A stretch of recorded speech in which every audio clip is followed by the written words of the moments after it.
Good evening, everybody, and welcome to another episode of Fire Up! Fired Up Now! Hello, gentlemen.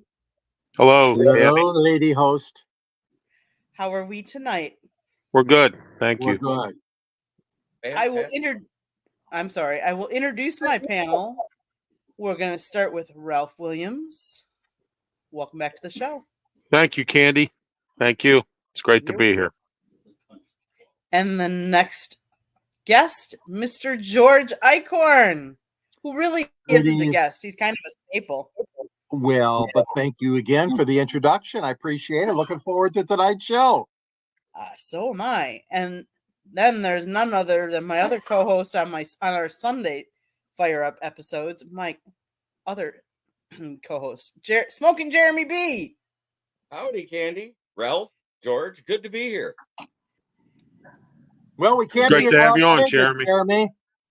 What's that? We got the short end of the stick. I says we can't be in Las Vegas, so we might as well be on this show. Yeah, that's it. If Las Vegas keeps equaling what I hear it equals, I don't want to be in lost wages anyway. That's true.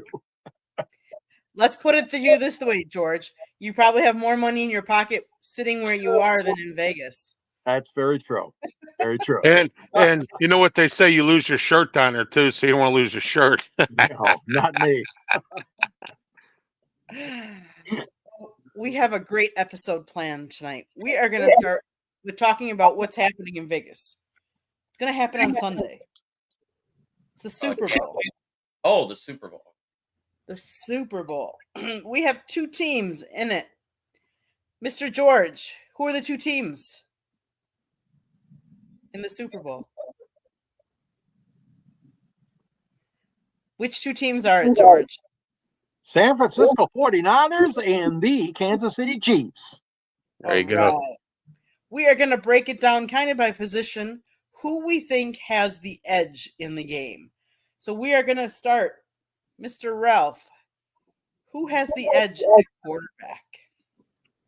I think it's Patrick Mahomes. He's much more experienced. He's been to the big game, and he has, Andy Reid as his coach. I believe that, Patrick Mahomes. Okay. George, who has the advantage at running back? Well, he's a finalist for tonight's award ceremony. His name is Christian McCaffrey, and he has been waiting for this opportunity. Number 23 in your program. I believe that he will have a really good game. I give him the edge.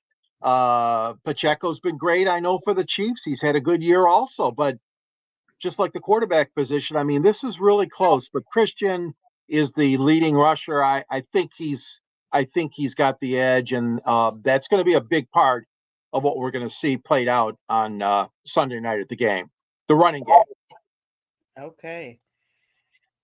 Mr. Jeremy, we're going to go receivers. Who has the edge? San Francisco had hands down because the Chiefs wide receivers can't catch a cold in Wuhan, China.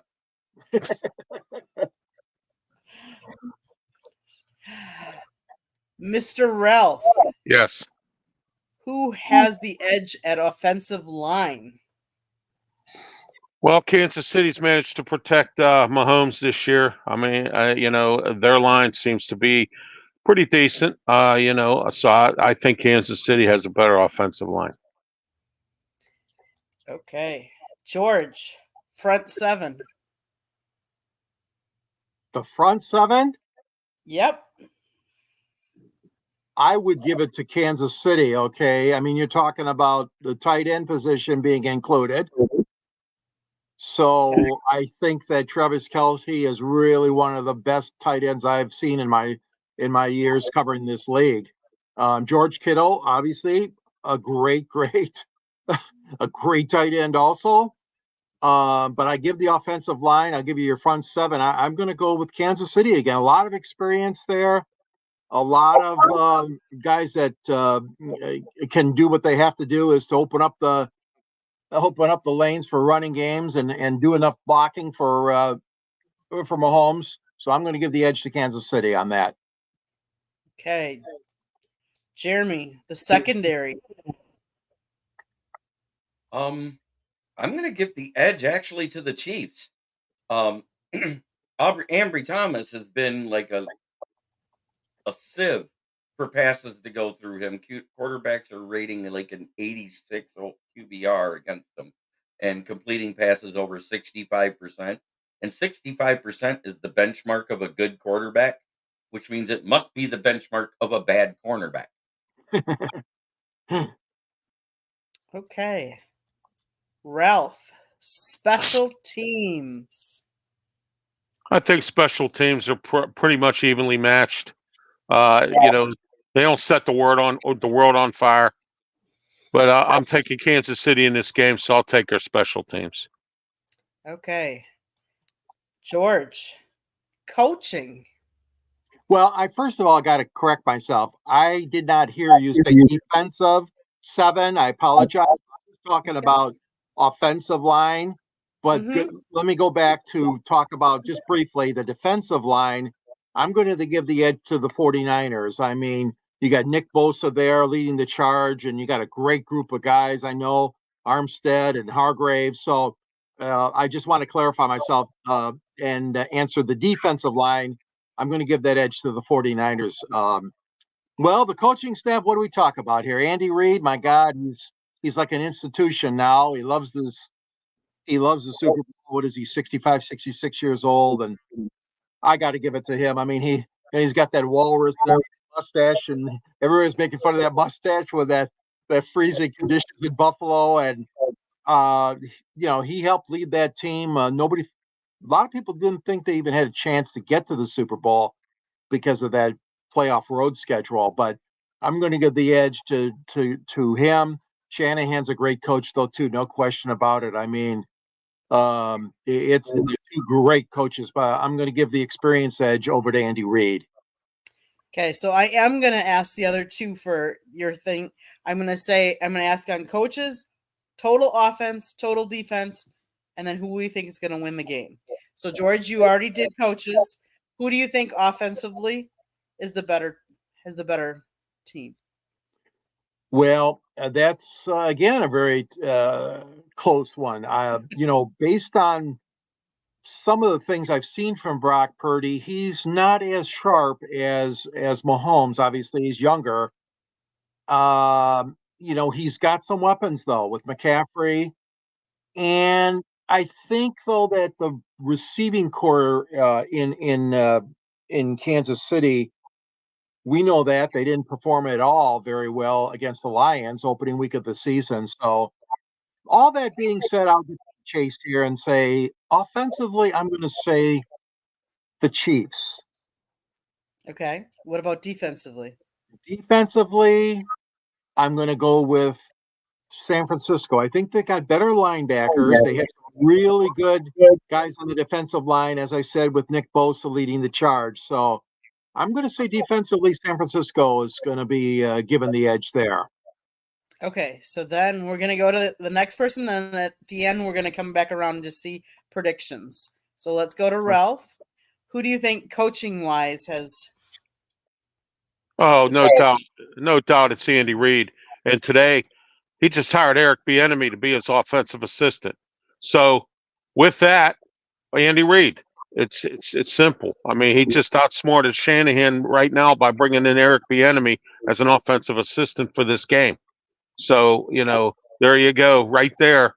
There's the coach. I think it's Andy Reid. Offense? Offense, I think it's Kansas City. I think it's Kansas City if they can get the run game going, and like Jeremy said before, if the wide receivers can catch the ball, and if Travis Kelce can keep his mind on the game and not on Taylor Swift. And defense? Defense, I agree with George. I think the defense of 49ers, very good defense with former Steeler Javon Hargrave there, and they have some good linebackers. And I got to tell you, they have a really good defense. Steve Wilkes is their defensive coordinator down there, and so I think San Francisco defensively. Okay, Smoking Jeremy B. Well, let's start with coaching. It's the Chiefs. Offense? Offense, I'm going the opposite way. The O line is healthy for San Francisco.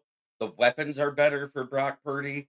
Brock Purdy's percentage wise actually had a better percentage than Mahomes this season because the wide receivers have done so terrible. And at times, when Taylor Swift is not in attendance, so has Travis Kelsey. Defense. I'm giving San Francisco the edge in that too. But coaching beats out talent. We've seen it time and time again. Okay, so we're going to go around the room. Who's predicting who would win? What's the score? We're going to start with George. I'm going to go with Kansas City to win this game. It's going to be 31 for the Chiefs and 24 for San Francisco. Ralph. 24 Kansas City, 24 San Francisco, 21. Jeremy. I think both defenses are way too good to let the offenses do that well. Mahomes is good and Kelsey's great. Noah Gray's coming in and Rasheed Rice has been better. But as long as Kadarius Stonehand Jabroni is on this team, I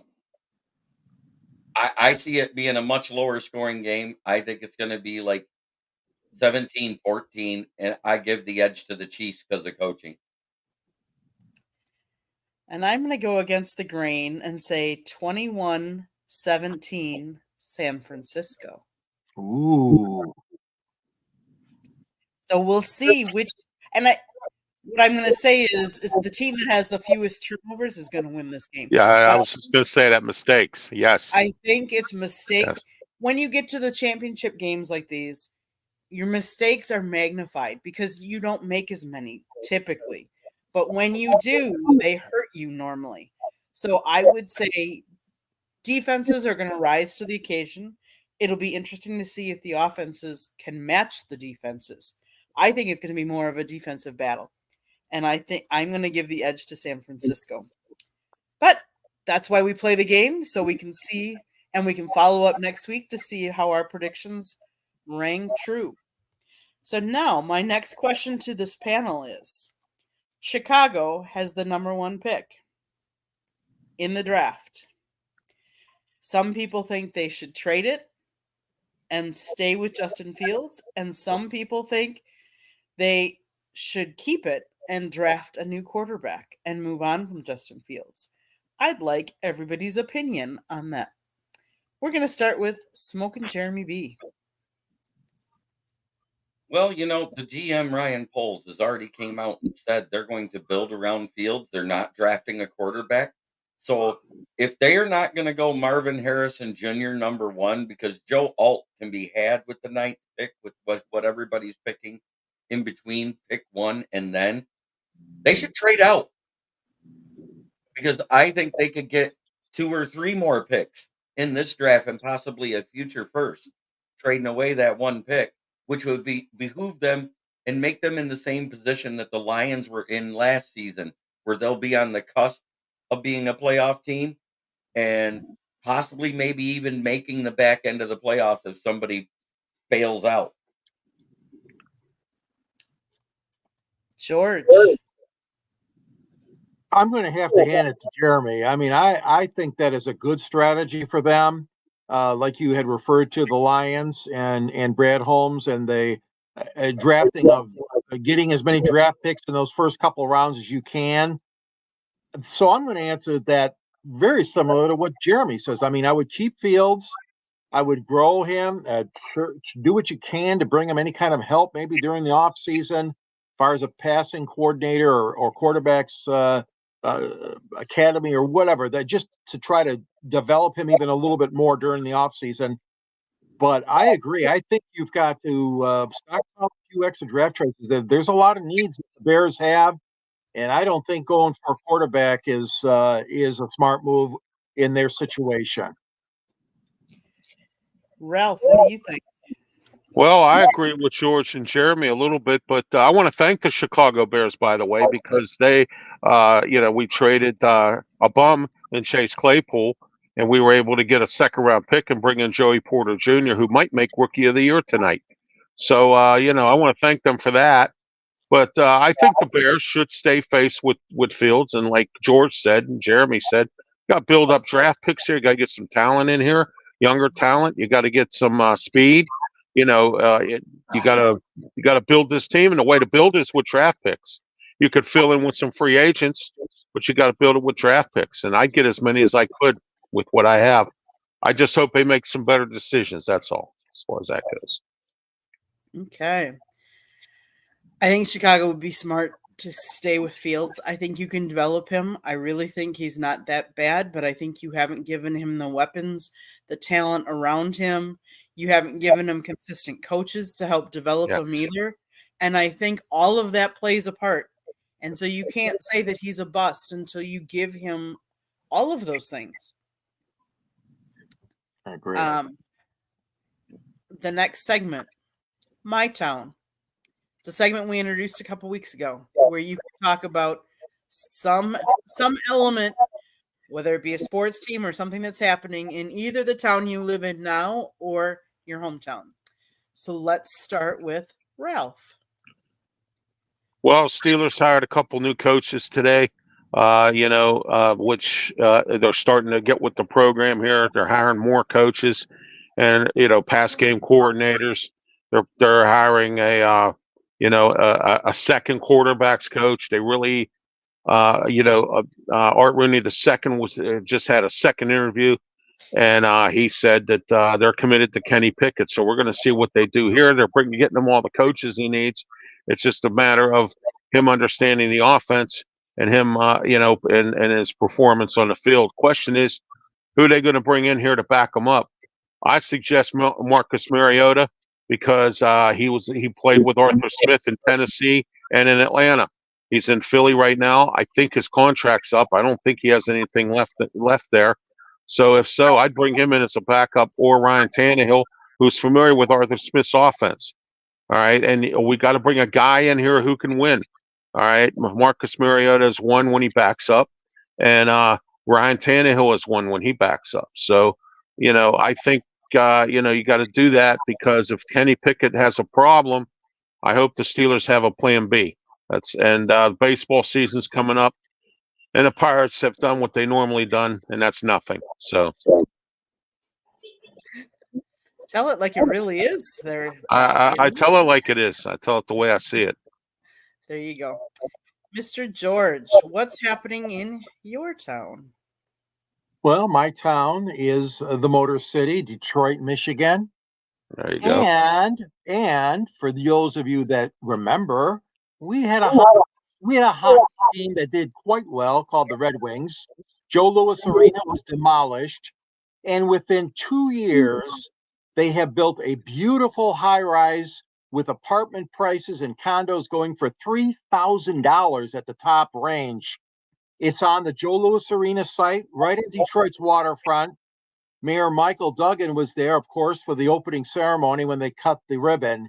And he himself was amazed, as many people are, that they got it completed in a 2-year time frame. Everything worked out together as far as the architects go, and the designers and the utility folks and everything that you need. But we're not done there, because what they want to do next is they want to build a hotel right alongside it. Because one thing that our convention center in Detroit is missing, now called the Huntington Convention Center, used to be Cobo Hall, as we know. Cobo was the mayor of Detroit. They missed out by not building a hotel connecting to the center. So they're going to think that they were going to do the hotel where the arena was, right next door to this glimmering new shiny apartment tower that they built. So things are looking up in Detroit. There's a whole lot of building projects going on. We used to have a department store called J.L. Hudson, one of the biggest in the country. And of course, that site has been the scene of Dan Gilbert, the owner of the Cavs. Dan Gilbert, a Detroiter. It's taken a long time. They're still building the skyscraper on the site of the old department store in downtown Detroit. That'll be a huge addition. So the city is looking better than a lot of us, especially even me, ever thought it could. It's quite a comeback. And it's not just buildings, okay? It's the people. There's more young people living downtown. They're creating a better entertainment and business district. There's stores, outlets that have moved in and taken over some of the empty storefronts on Woodward Avenue, our main street. So my kudos again and trumpeting Detroit's comeback. And of course, as Jeremy knows, we're preparing for that big day on April, multiple days, not just one, of the NFL draft. So obviously, it's going to be a fantastic time between now and the end of April with the draft coming too. So the town's shaping up pretty good right now. Hats off to all the people that invested money and got these big events to come to Detroit. Smoking Jeremy B, your town. Brad Holmes came out at his end of season's pressure, and man, was he spicy. He called out a few of the beat writers that bashed the picks that he made, especially back in 2021.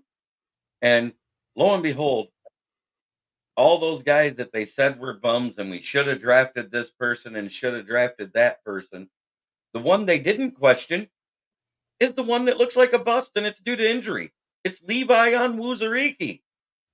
That's the one nobody griped about, and yet he's played the least amount of any player out of everybody in that draft, including Jameer Jefferson, who's only played in 3 games. He's actually played more snaps.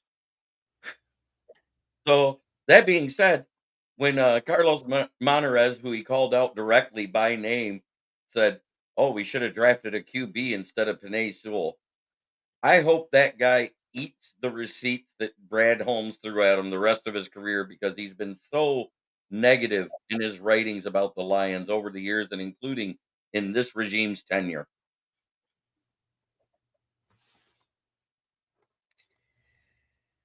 Oh, my town. We're going to talk about Milwaukee. We're going to talk about that small market. We're going to talk about the Bucks, who just acquired Patrick Beverley, who hopefully helps with their defense, because let's face it, ever since we traded Drew Holiday away, our defense went down to nothing. And that's the reason why we have a new coach. I would also say, for all those Milwaukee Brewer fans out there and that were upset with that Corbin Burns, remember, you're a small market team, so we had to get value for it. Let's remember, sports is a business. We all think of that we're fans and we're fans of a team, but they play the game because it's a business. They play to make money. It's their job. It's the GM's job to make money for the team however they can, whatever that means. If that means trying to be the best team on the field right now or the best in the future to sustain, that's what their job is to do. Whether you like it or not, it's the reality. And if you're a Milwaukee fan, that's because you're a Milwaukee fan. You don't live in New York. You don't have the big pockets of the New York or the medium markets of the New York. Just appreciate what's on the field and the effort that they're giving. And let's hope that they have a good season, because let's face it, the Packers this year, everybody rode them off and said, since Aaron Rodgers left, our MVP, they wouldn't be any good. But look what they did. They made the playoffs. So don't count Milwaukee out just because we're a small market. And those people that are saying that the Doc Rivers hire was bad, I get it. Until they prove you wrong, that's what you got to look forward to.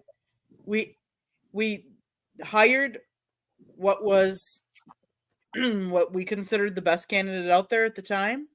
Let's let the record see or prove us right or wrong. But most importantly, this weekend is the Super Bowl. Just enjoy it.